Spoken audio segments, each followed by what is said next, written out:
प्लासी की जंग से कुछ वक्त पहले नवाब सिराजुद्दौला के दरबार में एक वाकया हुआ था। मेहताब राय और स्वरूप चंद नाम के दो मारवाड़ी साहूकारों को दरबार में बुलाया गया और सिराजुद्दौला ने उनसे 3 करोड़ रुपए की मांग की। इन्होंने इनकार कर दिया। ये सुनकर सिराजुद्दौला की त्योरियां चढ़ गईं और खुद सिराजुद्दौला के चचेरे भाई गुलाम हुसैन खान ने इस वाक़े का जिक्र करते हुए फिर लिखा कि नवाब उठे और सबके सामने सेठ को थप्पड़ रसीद दिया। इतना ही नहीं, भरे दरबार में ही मारवाड़ियों को धमकी भी दी कि तुम्हारा खतना करा दूंगा। इतिहासकार विलियम डालरिम्पल अपनी किताब दी एनार्की में लिखते हैं कि इस एक बेइज्जती का बदला सिराजुद्दौला ने अपनी सल्तनत देकर चुकाया और नतीजा हुआ कि भारत ईस्ट इंडिया कंपनी का गुलाम हो गया। ईस्ट इंडिया कंपनी का नाम जब हम सुनते हैं तो जहन में एक तस्वीर बनती है, बड़ी बड़ी तोपों वाले जहाज, लाल वर्दी पहने गोरे सिपाही और एक ऐसी कॉरपोरेशन जिसने व्यापार के बहाने एक पूरे सब कॉन्टिनेंट को गुलाम बनाया। अब ये तस्वीर गलत नहीं है, लेकिन ये अधूरी जरूर है।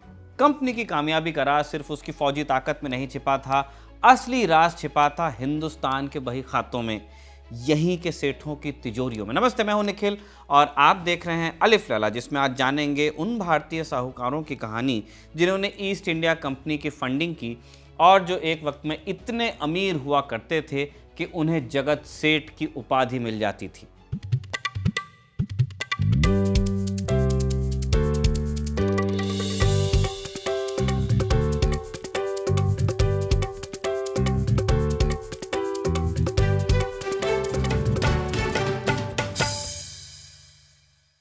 18वीं सदी का हिंदुस्तान।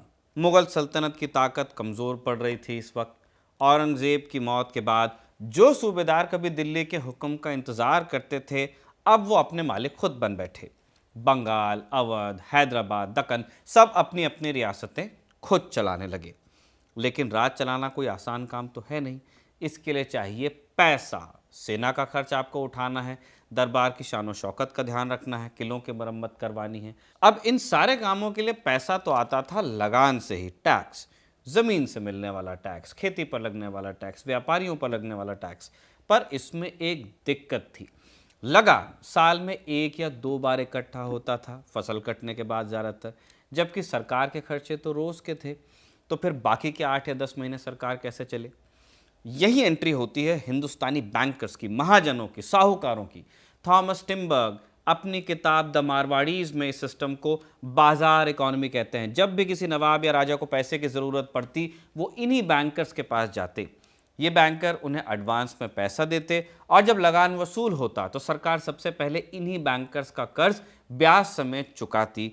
एक तरह से ये बैंकर ही सरकार का खजाना थे। इस फाइनेंशियल दुनिया के बेताज बादशाह थे मारवाड़ी। जैसा नाम से जाहिर है, ये लोग मारवाड़ यानी आज के राजस्थान से आते थे। जेम्स टॉड, वो अंग्रेज अफसर जिसने राजस्थान का इतिहास लिखा, उसका अनुमान है कि उस दौर में हिंदुस्तान के 90% से ज़्यादा बैंकर्स और व्यापारी मारवाड़ी समुदाय से ही थे।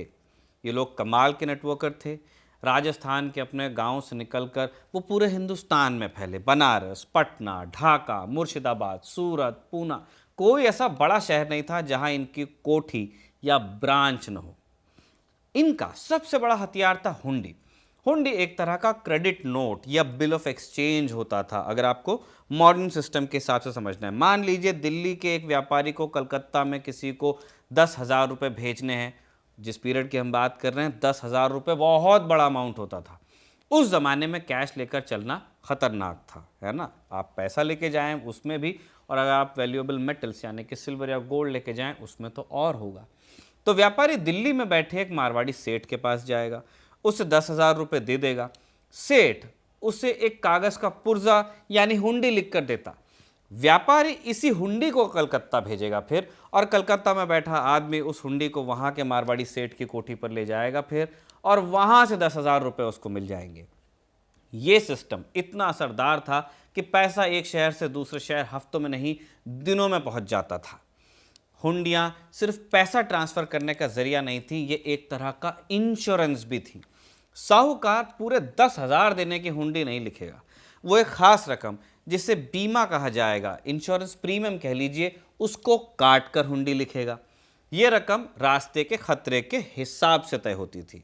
अगर पैसा सुरक्षित पहुंच गया, यानी कि देवाल लेवाल के बीच ट्रांजैक्शन पूरा हो गया, तो साहूकार को जिसने हुंडी लिखी है उससे बीमे की रकम मुनाफे के तौर पर मिल जाएगी, और अगर रास्ते में पैसा लुट गया या डील पूरी नहीं हुई, पैसा मिला नहीं, तो साहूकार को अपनी जेब से 10,000 रुपये देने पड़ेंगे। सारा जोखिम साहूकार के नेटवर्क का होता था और इस सिस्टम से पूरे हिंदुस्तान में बिना किसी जोखिम के पैसा पहुंचाया जा सकता था। इसी कमाल के फाइनेंशियल सिस्टम के बीच एक छोटी सी ट्रेडिंग कंपनी हिंदुस्तान में कदम रखती है जिसका नाम था ब्रिटिश ईस्ट इंडिया कंपनी। सन 1600 में 31 दिसंबर के रोज लंदन में कुछ व्यापारियों ने मिलकर इसे बनाया था। मकसद था पूरब के देशों के साथ मसालों का व्यापार करना। रूपाली मिश्रा अपनी किताब अ बिजनेस ऑफ स्टेट में बताती हैं कि कंपनी को इंग्लैंड की महारानी एलिजाबेथ प्रथम से चार्टर तो मिल गया था, लेकिन असल में यह कोई बहुत बड़ी या अमीर कंपनी नहीं थी। इंसेप्शन में तो नहीं थी, जब बनाई तब नहीं थी। इसके पास न तो बहुत ज़्यादा पैसा था और न ही कोई ख़ास सरकारी सपोर्ट ही था। बस मुनाफे की उम्मीद में एक लंबा समुद्री सफ़र तय करके हिंदुस्तान पहुंच गई थी कंपनी का पहला पड़ाव था सूरत। उस वक्त सूरत हिंदुस्तान का सबसे बड़ा और सबसे बिजी इंटरनेशनल पोर्ट था। जैसा आज मुंद्रा है वैसा सूरत होता था उस टाइम पे। पूरी दुनिया के जहाज़ वहाँ आते थे। आर्मेनियन, यहूदी, तुर्क, डच, पुर्तगाली सब व्यापार यहाँ से करते थे। इतिहास में जिक्र आता है कि मुगल बादशाह जहांगीर ने अंग्रेज़ों को सूरत में ट्रेड की इजाज़त दी, लेकिन अंग्रेज़ों को जल्दी समझ में आ गया कि असली ताकत तो हिंदुस्तान के सेठों के पास है। इतने अमीर थे कि वो अकेले दम पर पूरे शहर की इकॉनमी चला सकते थे। अब सूरत में ब्रिटिश ईस्ट इंडिया कंपनी को एक छोटी सी फैक्ट्री यानी गोदाम खोलने के लिए भी लोकल व्यापारियों और दलालों पर ही निर्भर रहना पड़ता था। उन्हें हर कदम पर पैसा चाहिए था। माल खरीदने के लिए पैसा, जो ऑफिशियल्स हैं, अधिकारी थे भारत के, उनको रिश्वत देने के लिए पैसा, अपने खर्चे चलाने के लिए पैसा, और ये पैसा उन्हें उधार लेना पड़ता था। किससे? सूरत के उन्हीं हिंदुस्तानी सेठों से। ये रिश्ता शुरुआत में बहुत सीधा साधा था। कंपनी एक व्यापारी थी और हिंदुस्तानी बैंकर्स उसे फाइनेंस करने वाले लोग थे। बैंकर्स के लिए कंपनी एक अच्छी क्लाइंट थी जो वक्त पर कर्ज चुकाती थी और अच्छा ब्याज भी देती थी। इतिहासकार विलियम डालरम्पल बताते हैं कि कंपनी राज भारत में अपनी करतूतों के लिए बहुत बदनाम हुआ, लेकिन एक मामले में उसका जवाब नहीं था, वो था सूद की रकम चुकाना और समय पर चुकाना। इसीलिए सेठ कंपनी को पसंद करते थे।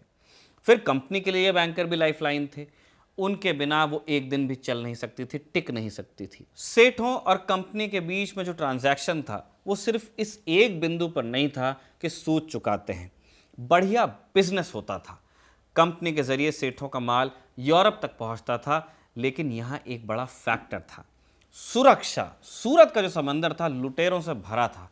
खासकर पुर्तगाली समुद्री डाकू बहुत खतरनाक हुआ करते थे और इनसे निपटने का इंतजाम था कंपनी के पास में। एक सी फेयरिंग देश ब्रिटेन से आती थी, उसके जहाज़ों पर तोपें लगी होती थी।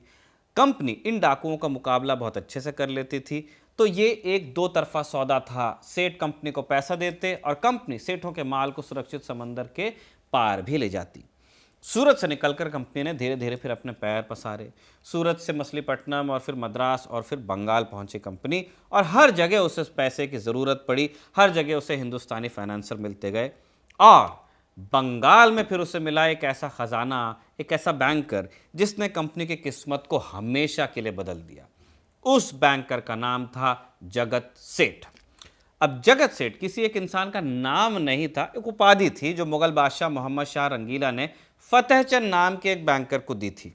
इस उपाधि का मतलब था बैंकर ऑफ द वर्ल्ड, और ये कोई बढ़ा चढ़ा कर कई बात नहीं थी।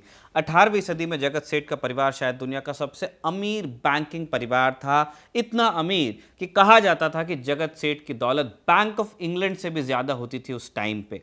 इस घराने की कहानी शुरू हुई हीरानंद साहू के साथ। 17वीं सदी के मध्य में मारवाड़ के नागौर से निकले और बिहार की राजधानी पटना में आकर बसे। वहाँ साहूकारी का काम शुरू किया। लोकल ज़मींदारों को भी कर्ज देते थे, यूरोप से आने वाले व्यापारियों को भी देते थे। बिजनेस इनका चल निकला। हीरानंद के 7 बेटे हुए और उन्होंने अपने बेटों को अलग अलग शहरों में अपनी कोठियाँ खोलने के लिए भेज दिया। एक बेटा इनमें से माणिकचंद ये पहुँच गया ढाका, जो उस वक्त बंगाल की राजधानी थी।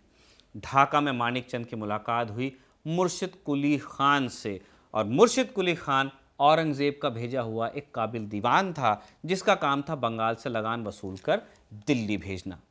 माणिकचंद और मुर्शिद कुली खान की दोस्ती हुई। दोनों को एक दूसरे की ज़रूरत भी थी।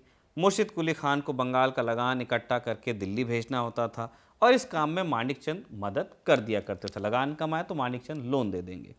जब मुर्शिद कुली खान ने बंगाल की राजधानी ढाका से हटाकर एक नए शहर में बसाई, जिसका नाम फिर उन्होंने अपने नाम पर मुर्शिदाबाद रखा, तो मानिकचंद भी अपने पूरे कारोबार के साथ मुर्शिदाबाद शिफ्ट हुए और यहीं से जगत सेठ के परिवार के सुनहरे दौर की शुरुआत हुई।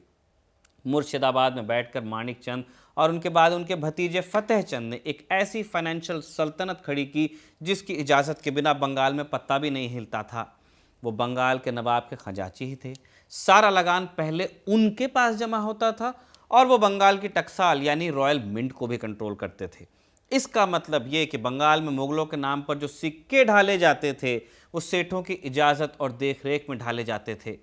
उस दौर में बंगाल में अलग अलग तरह के सैकड़ों सिक्के चलते थे। जब किसी व्यापारी को लगान चुकाना होता तो उसे अपने सिक्के जगत सेठ के पास ले जाकर मानक या स्टैंडर्ड सिक्के में बदलवाने पड़ते थे और इस प्रक्रिया को कहा जाता था बट्टा, और इस पर सेठ अपना कमीशन भी ले लेते थे और ये कमीशन उनकी कमाई का एक बहुत बड़ा जरिया था। बंगाल में ईस्ट इंडिया कंपनी का आना जाना 17वीं सदी से ही शुरू हो गया था। उन्होंने हुगली नदी के किनारे अपनी फैक्ट्रीज बना ली, लेकिन बंगाल में उनकी हैसियत एक किराएदार से ज़्यादा नहीं थी। उन्हें हर कदम पर नवाब की इजाज़त लेनी पड़ती थी और नवाब पर चलती थी जगत सेठ की। इसलिए कंपनी के लिए जगत सेठ के दरबार में हाजिरी लगाना ज़रूरी था। वो करते भी थे ऐसा। ये रिश्ता शुरुआत में प्रोफेशनल रहा। कंपनी को बंगाल से रेशम शोरा और मलमल खरीद कर यूरोप भेजना होता था। इस खरीद के लिए उन्हें बड़ी मात्रा में कैश चाहिए होता था और ये कैश उनको जगत सेठ देते थे अपनी कोठी से निकाल कर। द मारवाड़ी इस किताब में थॉमस टिम्बक बताते हैं कि 1718 से 1730 के बीच कंपनी ने जगत सेठ की फर्म से हर साल एवरेज 4 लाख रुपए का कर्ज लिया, जो उस जमाने के हिसाब से एक बहुत बड़ी रकम थी। अब ये एक हाथ ले एक हाथ दे वाला सौदा लगता है ऊपर से देखने में। कंपनी को पैसा मिल रहा है, जगत सेठ को ब्याज मिल रहा है, लेकिन ये रिश्ता पक्का क्यों हुआ? जगत सेठ ने नोटिस किया कि ये जो विदेशी व्यापारी हैं भरोसे के लायक हैं पैसे की बात में, अपना कर्ज चुकाने में आनाकानी नहीं करते। यूरोप में बैंकिंग का सिस्टम हिंदुस्तान से ज़्यादा विकसित था ही और कंपनी अपने अकाउंट्स, अपने बही खाते साफ सुथरे रखती थी। देसी रजवाड़ों के मुकाबले कंपनी ज़्यादा भरोसेमंद ग्राहक साबित हो रही थी और कंपनी को सिर्फ पैसा नहीं मिल रहा था। जगत सेठ के नाम का मतलब था गारंटी। अगर जगत सेठ किसी को पैसा दे रहे हैं तो इसका मतलब था कि बंगाल का पूरा फाइनेंशियल सिस्टम उसके पीछे खड़ा है। जगत सेठ के नाम पर कंपनी को लोकल कारीगरों और व्यापारियों से माल उधार उठाने में भी आसानी होने लगी। सब जानते थे कि कंपनी का पैसा जगत सेठ के यहाँ से आ रहा है, इसीलिए वो डूबेगा नहीं जो भी ट्रांजैक्शन हो रहा है। अब दिलचस्प बात यह है कि जगत सेठ सिर्फ अंग्रेजों को ही फंड नहीं कर रहे थे। उनके क्लाइंट्स में डच ईस्ट इंडिया कंपनी भी थी और फ्रेंच ईस्ट इंडिया कंपनी भी थी। थॉमस टिम्बक लिखते हैं कि वो डचों को सालाना 4 लाख और फ्रांसीसियों को 15 लाख रुपए तक का कर्ज दे रहे थे। सोचिए, एक ही हिंदुस्तानी बैंकर यूरोप की 3 सबसे बड़ी ताकतों को पैसा दे रहा था, बड़े पैमाने पर दे रहा था, ये जानते हुए कि आपस में ये एक दूसरे की कट्टर दुश्मन थी। जगत सेठ के लिए ये सब ग्राहक थे और उनका धर्म था बिजनेस, और बिजनेस में कोई दोस्त या दुश्मन होता ही नहीं, होता है तो सिर्फ मुनाफा। अब दशकों तक ये सिस्टम बढ़िया चलता रहा। बंगाल के नवाब अलीवर्दी खान हुए, बड़े समझदार शासक थे। वो अंग्रेज़ों को कहते थे मधुमक्खी कि इन्हें छेड़ना नहीं है, अगर छेड़ेंगे नहीं तो शहद देती रहेंगी और अगर छेड़ दिया तो काट काट कर मार डालेंगी। अलीवर्दी खान ने अंग्रेज़ों को काबू में रखा, लिहाजा जगत सेठ के साथ भी उनके रिश्ते बहुत अच्छे ही रहे। लेकिन फिर अप्रैल 1756 में अलीवर्दी खान की मौत हो गई और बंगाल की गद्दी पर बैठे उनके 23 साल के नाती सिराजुद्दौला नौजवान, और यहीं से कहानी ने एक नाटकीय मोड़ लिया। सिराजुद्दौला एक तुनक मिजाज और गुस्सैल नौजवान थे। उन्हें अपने नाना की तरह सियासत की समझ नहीं थी, अनुभव नहीं था। लगता था कि ये अंग्रेज़ व्यापारी जो आए हैं उनकी ज़मीन पर बहुत ज़्यादा आज़ादी ले रहे हैं। नवाब की इजाज़त के बिना कलकत्ता में फोर्ट विलियम की किलेबंदी भी कर रहे हैं। इसको उन्होंने लिया अपनी तौहीन की तरह। सिराज ने कंपनी को फिर सबक सिखाने की ठानी। उन्होंने फोर्ट विलियम पर हमला किया। कंपनी के सिपाही ज़्यादा थे नहीं तो ज़्यादा देर टिक भी नहीं पाए। बहुत से अंग्रेज़ मारे गए या बंदी बना लिए गए और सिराज ने कलकत्ता का नाम बदलकर अलीनगर भी रख दिया और जीत का जश्न मनाते हुए मुर्शिदाबाद लौट गए। उधर जगत सेठ का परिवार ये सब चुपचाप देख रहा था। सिराज को ये भी पसंद नहीं करते थे। अलीवर्दी खान के ज़माने में जगत सेठ की जो इज्जत दरबार में थी, सिराज ने उसे मिट्टी में मिला दिया था। विलियम डाल्टनपल लिखते हैं कि सिराज को हमेशा जगत सेठ के परिवार से जलन होती रही। उन्हें लगता था कि ये मारवाड़ी बैंकर उनके ख़जाने से भी ज़्यादा अमीर हैं और वो उनसे पैसे की मांग करते रहते थे। और फिर एक दिन वही हुआ जिसका जिक्र हमने कहानी की शुरुआत में किया। नवाब ने कर्ज देने में आनाकानी करने के चलते भरे दरबार में मेहताब राय और स्वरूप चंद की बेइज्जती कर दी। इस बेइज्जती ने जगत सेठ को यह एहसास दिला दिया कि सिराज के राज में उनकी दौलत और उनकी इज्जत दोनों सेफ नहीं है। उन्होंने फैसला किया फिर कि इस नवाब को अब हटाना पड़ेगा। इधर कलकत्ता में हुई हार की खबर मद्रास में कंपनी के हेडक्वार्टर पहुंची। कंपनी के डायरेक्टर्स में हड़कंप मचा। कलकत्ता क्योंकि उनके हाथ से निकल गया था और बंगाल में सारा व्यापार उनका ठप होता जा रहा था। तो कंपनी के लिए मेक एंड ब्रेक सिचुएशन थी, करो या मरो। उन्होंने फैसला किया कि बंगाल को तो वापस जीतना पड़ेगा और इस काम के लिए उन्होंने अपने सबसे काबिल, सबसे धूर्त और सबसे लालची ऑफिसर को चुना। इस ऑफिसर का नाम था रॉबर्ट क्लाइव।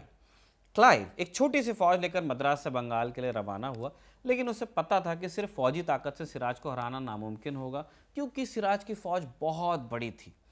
इसीलिए क्लाइव ने सिराजुद्दौला के फिर दुश्मनों से हाथ मिलाकर एक अलायंस बनाना शुरू किया। क्लाइव को ज़्यादा मेहनत भी नहीं करनी पड़ी। जगत सेठ का परिवार पहले से ही नवाब से बदला लेने के लिए बेचैन था। जल्दी साजिश का दायरा और बड़ा हो गया और इसमें शामिल हुआ नवाब की फौज का सबसे बड़ा सिपह सालार मीर जाफ़र। मीर जाफ़र अलीवर्दी खान का रिश्तेदार था और ख़ुद को नवाब की गद्दी का असली हकदार मानता था। उसे लगता था कि सिराज एक नाकाबिल छोकरा है जो बंगाल को बर्बाद कर देगा। क्लाइव ने उसे बंगाल का नवाब बनाने का सपना दिखाया। मीर जाफ़र इस जाल में फंस गया और साजिश में फिर एक और बड़ा नाम जुड़ा, दुर्लभ राय का, जो नवाब का खजांची था और फौज के एक बड़े हिस्से को कंट्रोल भी करता था। अब इस पूरे षड्यंत्र की फंडिंग कैसे हुई? जगत सेठ ने क्लाइव को सिर्फ कैश नहीं दिया, उन्होंने एक गारंटी दी। वादा किया कि जब मीर जाफ़र नवाब बनेगा तो वो कंपनी को और उसके अफसरान को एक बहुत बड़ी रकम इनाम के तौर पर देंगे। ये रकम आज के हिसाब से अरबों में बैठती है। ये जगत सेठ का नाम ही था जिसकी वजह से क्लाइव को यकीन था कि उसको पैसा ज़रूर मिलेगा अगर वो लड़ाई जीतता है येन केन प्रकारेण। जगत सेठ ने कंपनी की फ़ौज के मूवमेंट के लिए पैसा दिया, दूसरे दरबारियों को खरीदने के लिए पैसा दिया। साजिश के दौरान एक दिलचस्प किस्सा भी हुआ जो क्लाइव के मक्कार चरित्र को दिखाता है। एक बिचौलिए अमीर चंद को जब इस डील की भनक लग गई तो उसने क्लाइव को ब्लैकमेल करना शुरू किया। कहा कि अगर 30 लाख रुपए नहीं दोगे तो जाकर सब कुछ नवाब को बता दूंगा। अब क्लाइव ने अमीर चंद को सबक सिखाने की ठानी, लेकिन बल से नहीं, छल से। 2 अलग अलग कॉन्ट्रैक्ट तैयार करवाए, एक सफ़ेद कागज़ पर, एक लाल कागज़ पर। सफ़ेद कागज़ वाला कॉन्ट्रैक्ट असली था, इसमें मीर जाफ़र, जगत सेठ और कंपनी की शर्तें लिखी थी। इसमें अमीर चंद का कोई जिक्र नहीं था। लाल कागज़ वाला कॉन्ट्रैक्ट नकली था, इसमें अमीर चंद को 30 लाख रुपए देने का वादा भी किया गया था। क्लाइव ने अपने सभी अंग्रेज़ अफसरान से दोनों कॉन्ट्रैक्ट पर साइन कराए। बस एक ऑफिसर एडमिरल वॉटसन ने नकली कॉन्ट्रैक्ट पर साइन करने से मना कर दिया। उन्होंने कहा कि ये बेमानी होगी। लेकिन क्लाइव ने इस ईमानदार एडमिरल की परवाह नहीं की। किसी और से एडमिरल वॉटसन के नकली दस्तखत करवाए और फिर लाल कागज़ वाला कॉन्ट्रैक्ट अमीर चंद को दिखाया। अमीर चंद खुश और वो साजिश का हिस्सा बना रहा। उसे नहीं पता था कि उसी के साथ कितना बड़ा धोखा होगा। आखिरकार वो दिन आया, 23 जून 1757। मुर्शिदाबाद से कुछ मील दूर गंगा नदी के किनारे प्लासी के आम के बाग में दोनों फौजें आमने सामने थी। एक तरफ सिराजुद्दौला की करीब 50,000 की फौज थी, भारी तोपें थीं, घुड़सवार थे। दूसरी तरफ रॉबर्ट क्लाइव के पास सिर्फ 3,000 सिपाही थे, जिनमें से 2200 हिंदुस्तानी थे। अब कागज़ पर कोई मुकाबला ये था ही नहीं। सिराज को अपनी जीत का पूरा यकीन था, लेकिन वो ये नहीं जानते थे कि उनकी फ़ौज का एक बहुत बड़ा हिस्सा जो मीर जाफ़र और राय दुर्लभ के कमांड में था, आज लड़ने के लिए नहीं बल्कि तमाशा देखने के लिए आया था। लड़ाई शुरू हुई। हल्की बारिश हो रही थी और अंग्रेज़ों ने अपनी तोपों और बारूद को तिरपाल से ढक रखा था, इसलिए वो भीगे नहीं। जबकि नवाब के सैनिक बहुत कन्वीनियंटली ये करना भूल गए तो उनका बारूद गीला हो गया। कुछ देर बाद क्लाइव ने अपनी तोपों से फिर हमला कर दिया। ठीक इसी वक्त मीर जाफ़र ने अपनी चाल चली। उसने यलगार देने से इनकार कर दिया। उल्टा जो फौज उसके पास थी उसके साथ मैदान से पीछे हटने लगा। सिराज ने जब ये देखा तो उनके होश उड़ गए। उन्हें लगा कि मीर जाफ़र धोखा दे रहा है, तो फिर उसे अपने तंबू में बुलाया, अपनी पगड़ी मीर जाफ़र के पैरों में रखी और कहा कि मेरे बाप दादा की इज्जत अब आपके हाथों में है। मीर जाफर ने कुरान पर हाथ रखकर वफादारी की झूठी कसम खाई और सिराज को सलाह दी कि आज के लिए लड़ाई रोकिए, कल फिर से लड़ते हैं। सिराज मीर जाफर की बातों में आ गए और उन्होंने अपनी फ़ौज को पीछे हटने का हुक्म दे दिया और यही उनसे सबसे बड़ी गलती हुई। एक डिसऑर्गेनाइज फौज जब पीछे हटती है तो भगदड़ मचती है और क्लाइव इसी मौके का इंतजार कर रहा था। उसने अपनी पूरी ताकत से हमला बोला और इसके बाद सिराज की फौज में भगदड़ मच गई। नवाब को खुद अपनी जान बचाने के लिए ऊंट पर बैठकर मैदान से भागना पड़ा। अब ये कोई जंग तो हुई ही नहीं थी, एक फिक्स किया हुआ मैच था और इस तथाकथित लड़ाई में सिराज के करीब 500 सैनिक मारे गए और क्लाइव के सिर्फ 22। प्लासी की जीत के बाद क्लाइव एक हीरो की तरह मुर्शिदाबाद में दाखिल हुआ। मीर जाफर को बंगाल का नया नवाब बना दिया गया और फिर खुला बंगाल का खजाना। सोचिए, एक फिक्स मैच ने हिंदुस्तान की तकदीर को हमेशा हमेशा के लिए बदल दिया और सारी गालियां इस कांड के लिए मीर जाफर अकेले खा लेता है। हमें नहीं मालूम होता है या बहुत कम लोगों को पता होता है कि मीर जाफर का साथ जगत सेठ ने भी दिया था, मीर जाफर का साथ राय दुर्लभ जैसे लोगों ने भी दिया था और बहुत सारे लोगों ने दिया जो या तो बिक गए या तो अपने पर्सनल एम्बिशन के लिए सिराजुद्दौला के खिलाफ हो गए थे। दाना की में विलियम डैलरम्पल लिखते हैं कि जब क्लाइव को नवाब के खजाने में ले जाया गया तो आंखें फटी रह गई। कमरे सोने और चांदी के सिक्कों और हीरो जवाहरातों से भरे पड़े थे। इतनी दौलत थी जिसकी उसने कल्पना ही नहीं की थी। कंपनी ने मीर जाफर से जो कीमत वसूली वो हैरान करने वाली थी। मीर जाफर ने कंपनी और उसके अफसरों को कुल मिलाकर 2.5 मिलियन पाउंड स्टर्लिंग दिए, आज के हिसाब से 3,000 करोड़ रुपए से भी ज़्यादा। खजाना इतना बड़ा था कि उसे कलकत्ता ले जाने के लिए 100 से ज़्यादा नावों का इंतज़ाम करना पड़ा और ये दौलत जब हुगली नदी से गुजरी तो कलकत्ता में कंपनी के लोग जश्न मना रहे थे। इसमें से 2,34,000 पाउंड तो अकेले क्लाइव की जेब में गए। इस एक डील ने क्लाइव को इंग्लैंड के सबसे अमीर लोगों में से एक बनाया। इतना ज़्यादा पैसा था कि जब क्लाइव वापस इंग्लैंड गया तो उसने अपनी दौलत के दम पर पार्लियामेंट में अपनी सीट तक खरीदी। लेकिन कंपनी का पेट इतने से तो भरना नहीं था, उसके मुंह लग गया था खून। कंपनी के हर छोटे बड़े अफसर को अमीर ही बनना था और उन्होंने मीर जाफर को एक सोने का अंडा देने वाली मुर्गी समझ लिया था। प्लासी ने ईस्ट इंडिया कंपनी को रातों रात बदल दिया। वो सिर्फ एक ट्रेडिंग कंपनी नहीं थी, किंग मेकर थी। और सबसे बड़ी बात, उससे अब व्यापार करने के लिए इंग्लैंड से पैसा मांगने या जगत सेठ से भी उधार लेने की जरूरत नहीं थी। अब उसके पास बंगाल का पूरा रेवेन्यू, पूरा खजाना था। यहीं से जगत सेठ का हिसाब किताब गड़बड़ा गया। प्लासी से पहले जगत सेठ का सिस्टम इसलिए चलता था क्योंकि वो सरकार और जमीन के बीच की सबसे जरूरी कड़ी थे। लगान वसूल होता, उनके खजाने में आता और फिर वो उसे नवाब को भी देते। लेकिन अब कंपनी ने सिस्टम को बाईपास कर दिया। कंपनी के अफसर खुद जमींदारों से पैसा वसूलते, उन्होंने अपना खुद का नेटवर्क बनाया। अब उन्हें लगान के लिए जगत सेठ के भरोसे की जरूरत थी ही नहीं क्योंकि अब वही राजा थे। इससे भी बुरा तब हुआ जब कंपनी के कर्मचारियों ने दस्तक का दुरुपयोग करना शुरू किया। दस्तक क्या था? दस्तक एक तरह का ट्रेड पास था जो मुगल बादशाह ने कंपनी को दिया था। इस पास को दिखाकर कंपनी बिना कोई टैक्स दिए बंगाल में ट्रेड कर सकती थी। अब ये छूट जो दी गई थी, जो दस्तक दी गई थी, सिर्फ कंपनी के ट्रेड के लिए थी। लेकिन अब कंपनी के कर्मचारी अपना निजी व्यापार भी इसी दस्तक को दिखाकर करने लगे। नमक, सुपारी, तंबाकू, हर चीज़ का व्यापार करते और कोई टैक्स नहीं देते। इसका नतीजा ये हुआ कि हिंदुस्तानी ट्रेडर्स जो थे उनका ही धंधा चौपट हुआ। हर सामान पर इनको तो टैक्स देना पड़ता था, जबकि कंपनी के गोरे बाबू बिना टैक्स दिए वही सामान बेचकर मोटा मुनाफा कमा रहे थे। सस्ते में बेचते, टैक्स देना नहीं है। नवाब का खजाना खाली होना लगा क्योंकि उसे टैक्स मिलना बंद हो गया। जब मीर जाफर ने इसका विरोध करने की कोशिश की तो उसे डांट कर चुप करा दिया गया। थॉमस टिम्बक अपनी किताब द मारवाड़ी में लिखते हैं कि इस नई व्यवस्था ने जगत सेठ के व्यापार की कमर तोड़ दी। उनका बैंकिंग का धंधा इसी बात पर टिका था कि बंगाल में व्यापार फले फूले और सरकार को टैक्स मिले। लेकिन अब व्यापार भी अंग्रेज लूट रहे थे और टैक्स भी वही वसूल रहे थे। जगत सेठ ने जिस बाघ को शिकार करने के लिए पाला था वो अब अपने ही मालिक को खाने लगा था। 3 साल के अंदर मीर जाफर की हालत एक निचुड़े हुए नींबू जैसी हो गई। जब उसके खजाने में कुछ बचा नहीं तो कंपनी ने उसे भी दूध में से मक्खी की तरह निकालकर फेंक दिया।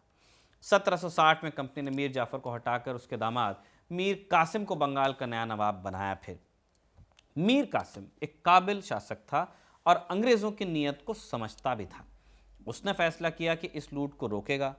इसीलिए सबसे पहले अपनी राजधानी मुर्शिदाबाद से हटाकर मुंगेर शिफ्ट की, मॉडर्न बिहार में, ताकि वो कलकत्ता में बैठे अंग्रेज़ों से उनका जो दखल है उससे दूर रह सके।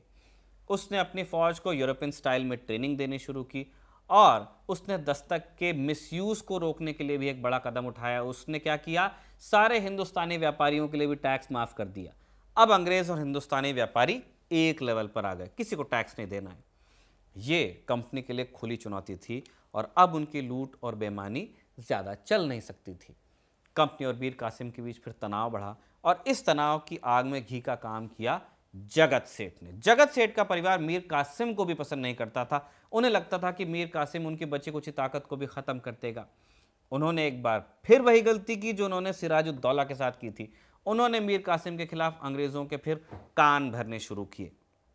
ये एक आत्मघाती कदम था। 1763 में जब कंपनी और मीर कासिम के बीच लड़ाई छिड़ी तो मीर कासिम को शक हुआ कि जगत सेठ अब भी अंग्रेजों से मिले हुए हैं। डालरम लिखते हैं कि जब पटना में कंपनी के कुछ कागजात बरामद हुए तो उनमें जगत सेठ का भी एक खत था। इस खत में उन्होंने अंग्रेजों को मीर कासिम पर हमला करने के लिए उकसाया था और उस कैंपेन का पूरा खर्च उठाने की भी पेशकश की थी, जैसा सिराजुद्दौला के साथ था। मीर कासिम का शक अब यकीन में बदल चुका था। उसने जगत सेठ मेहताब राय और उनके चचेरे भाई स्वरूप चंद दोनों को मुंगेर के किले में कैद कर लिया। एक फ्रांसीसी सैनिक जो उस समय मीर कासिम के दरबार में मौजूद था, उसके मुताबिक सेठों ने अपनी जान बख्शने के लिए मीर कासिम को 4 करोड़ रुपए की पेशकश की, लेकिन मीर कासिम का गुस्सा अब किसी भी दौलत से शांत नहीं हो सकता था। उसने अपने जर्मन भाड़े के सैनिक वॉल्टर राइनहार्ट समरू को बुलाया, मर्सनरी था, जर्मन था, उसको बुलाया और हुक्म दिया कि दोनों भाइयों को फौरन ख़त्म कर दिया जाए। जेंटील लिखते हैं कि समरू ने वापस आकर बताया कि उसने दोनों भाइयों को उनकी जंजीरों में ही गोली मारी। इस मामले में हालांकि एक ब्यौरा यह भी मिलता है कि दोनों को मुंगेर के किले के एक बुर्ज से गंगा में फेंका गया था। खैर, इस तरह हिंदुस्तान के सबसे बड़े और सबसे अमीर बैंकिंग घराने का एक दर्दनाक अंत हुआ। बंगाल की दीवानी हाथ में आने के बाद कंपनी के पास लगान का सीधा पैसा आ रहा था, लेकिन उसकी भूख तो और बड़ी थी। सिर्फ बंगाल नहीं, पूरा हिंदुस्तान चाहिए था और इसके लिए उसे लड़नी थी लड़ाइयाँ। अब लड़ाइयों के लिए चाहिए होता है पैसा, ऐसा पैसा जो ज़रूरत पड़ने पर तुरंत मिले, हर जगह मिले। सेना को एक जगह से दूसरी जगह भेजने, रसद खरीदने, सिपाहियों को तनख्वाह देने, इन सारी चीज़ों के लिए कैश चाहिए। बंगाल का खजाना एक तो काफ़ी नहीं था और वो था भी बंगाल में। इसीलिए कंपनी को एक ऐसे बैंकिंग नेटवर्क की ज़रूरत थी जो पूरे हिंदुस्तान में फैला हो, जो दिल्ली से लेकर पूना तक हुंडियाँ चला सके। इस ज़रूरत के लिए कंपनी पहुंची बनारस।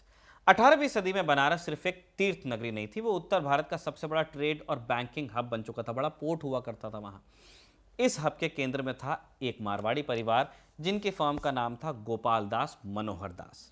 थॉमस टिम्बक अपनी किताब द मारवाड़ीज में बताते हैं कि गोपाल दास का परिवार भी मूल रूप से राजस्थान का ही था। उनके पूर्वज भी व्यापार की तलाश में राजस्थान से निकले, लेकिन जगत सेठ के परिवार के उलट जो बंगाल की सियासत में रम गए, गोपाल दास का नेटवर्क ज़्यादा फैला हुआ था, ज़्यादा प्रोफेशनल था और इनकी शाखाएं, इनकी कोठियां बनारस से लेकर कलकत्ता में थी, सूरत से लेकर नागपुर, पुणे, दक्कन, सब जगह थी।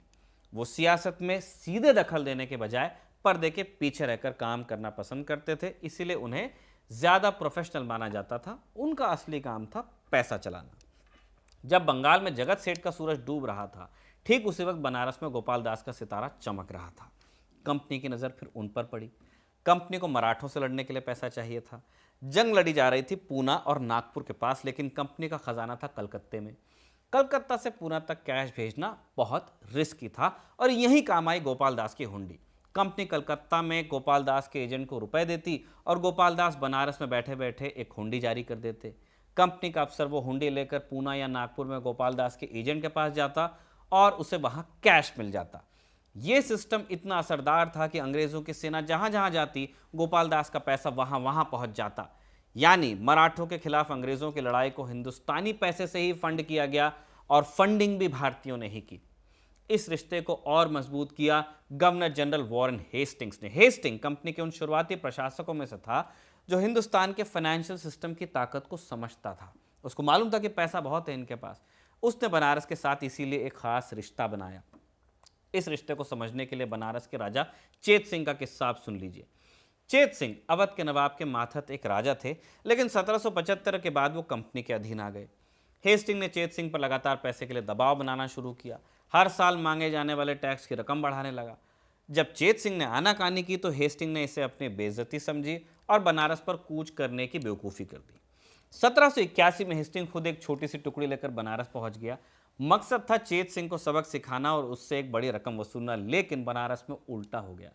चेत सिंह के खिलाफ कैंपेन चलते देख हेस्टिंग के सिपाहियों ने ही बगावत कर दी। पूरा शहर साथ आया और हेस्टिंग को अपनी जान बचाने के लिए चुनार के किले में फिर छिपना पड़ा।